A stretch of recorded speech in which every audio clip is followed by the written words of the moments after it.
Franchement, il y a quand même quelque chose qui me choque. Je suis d'accord que la situation à Gaza et en Palestine est très mauvaise, mais c'est pas parce qu'il y a des problèmes en Palestine que faut foutre la merde en France. C'est pas parce qu'il y a une guerre dans un autre pays que faut créer une espèce de guerre civile entre guillemets en France. C'est pas parce que dans un autre pays c'est le bordel que faut faire le bordel dans notre propre pays. En plus, il y en a plein qui se sont mis dans ce truc de Palestine, de Free Gaza, mais les gens forcément ne connaissent pas toute l'histoire. Vous connaissez pas non plus comment vit ce peuple, comment ce peuple voit la vie pour les hommes, pour les femmes.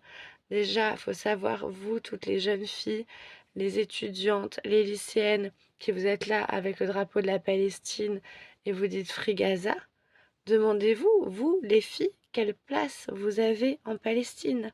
Qu'est-ce que vous auriez comme droit en Palestine? Eh bien, vous n'auriez pas du tout le droit de manifester comme vous le faites là en France, hein. Là-bas, les femmes, elles se taisent, elles ferment leur gueule. Elles n'ont pas le droit de parler, elles sont moins bien que les hommes. Alors, avant de militer pour un pays qui traite mal les femmes en général, les filles, là, faudrait plutôt vous battre pour conserver votre liberté. Parce que là, vu l'état de la France, ça se pourrait très bien que dans très peu de temps, les femmes aient de moins en moins de droits quand de plus en plus de musulmans vont arriver au pouvoir. Chez les musulmans, l'homme est quand même supérieur à la femme, ne l'oubliez pas. Et pour les Français, il faudrait que les Français issus de chrétiens soient de nouveau amenés à parler religion, à avoir une éducation religieuse.